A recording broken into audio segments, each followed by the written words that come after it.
Party కానీ మనకు ఒక 10 ఓట్లన్నా వేయించుకున్నది అనేది ఒక మనకు అంటే మనకు వస్తున్నాయిగా మనకి అంటే అంటే ప్రజల్లో మార్పు కావాలని కోరిక ఉంది కదా. మనకు వస్తున్న ఓట్లు, మనకు రావాల్సిన ఓట్లు 5వ వంతు 10వ వంతు అంతే.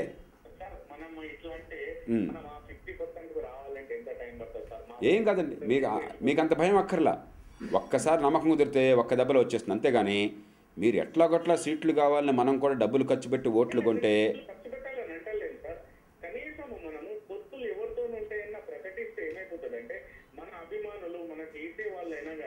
నరసింహరావు గారు ఈవేళ కూడా ప్రకటన చేశాం మనం. ఏమని చెప్పని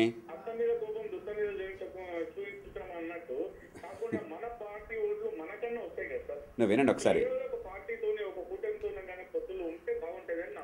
నిజమే, వాళ్ళు కొంతనే నిజాయితీగా ముందుకొస్తే దేశాన్ని మార్చడానికి మనం సిద్ధం, కానీ దోపిడీలో పాలు పంచుకోవడానికి మనం సిద్ధం కాదు.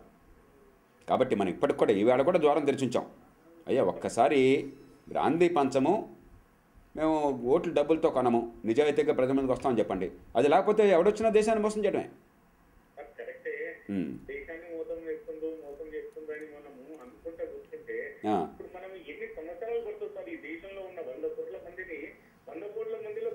నరసింహరావు గారు 100 కోట్ల మంది అక్కర్లా, 30% మంది కలిస్తే దేశం మారిపోతుంది.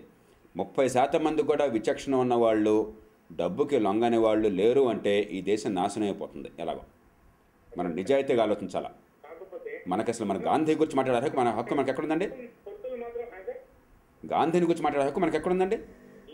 మరి అందుకనే నిజాయితీగా నిలబడకుండా రాజకీయాన్ని మార్చగలనుకోవడం చాలా పొరపాటు. ఎమ్మెల్యే సీట్లు వస్తే, ఎంపీ సీట్లు వస్తే మన్మోహన్ సింగ్ గారు నిజాయితీ పడాడు కదా, ఏం మార్చగలుగుతున్నాడు ఆయన? ఎగ్జాక్ట్లీ, ఎందుకని ఇలాంటి దిక్కుమాలిన రాజకీయంలో చిక్కున్నాడు కాబట్టి.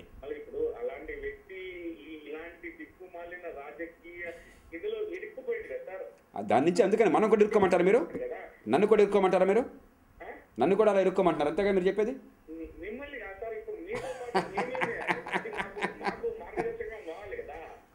అలాగే మీరు ప్రజల మీద నమ్మకం పోయింది మనందరికీ, అది చాలా పొరపాటు. ఎగ్జాక్ట్లీ, కాబట్టి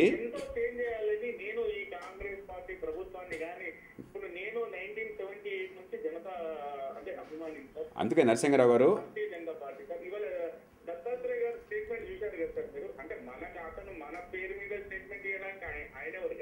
అంటే ఆయన ఉద్దేశం మంచి ఉద్దేశంతో అన్నాడు, కానీ ఆయన ఆలోచన పూర్తిగా తప్పది.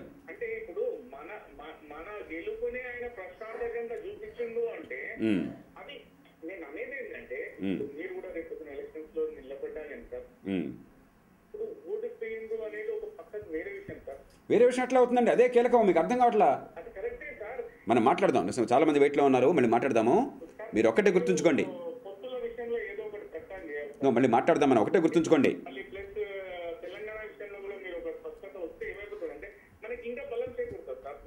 తప్పకుండా ఆలోచించేద్దాం, మళ్ళీ మాట్లాడదాం మనం. రైట్,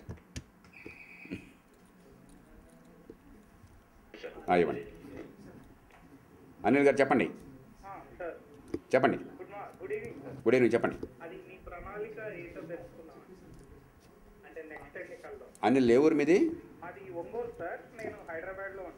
మీకు ఈమెయిల్ అది ఉందా? బాబు మీరు లోక్సత్తా.orgకి వెళ్ళండి. org, దానిలో 50 గ్యారెంటీలు ఇంగ్లీష్లో కూడా పెట్టాము. చాలా నిర్దిష్టంగా ఏ పార్టీకి లేనంత స్పష్టంగా క్లుప్తంగా చెప్పాలంటే విద్య అందరికీ. వినండి ఒకసారి, మీరు ప్రణాళిక అడిగారు కదా. విద్య, ఆరోగ్యం, ఉపాధి, వ్యవసాయంలో ఆదాయాన్ని పెంచటం, పేద కుటుంబాలకి, రెక్కాడితే డొక్కాడి కుటుంబాలకి జీవన భద్రత, బతుకు భయం లేకుండా, 1000 చిన్న పట్టణాలు, జిల్లా ప్రభుత్వాలు, అవినీతి మీద పోరాటం, మద్యాన్ని అంతం చేయటం, నిర్దిష్టమైన ప్రణాళిక ప్రతి రంగంలో స్పష్టంగా ఉన్నది. ఒకసారి లోక్సత్తా.org కానండి, దానిలో ఈ 50 గ్యారెంటీల వివరాలనే ఉంటాయి మీకు. చెప్పండి. ఇప్పుడు ఎక్కడ ఉంటున్నారు మీరు? చెప్పండి.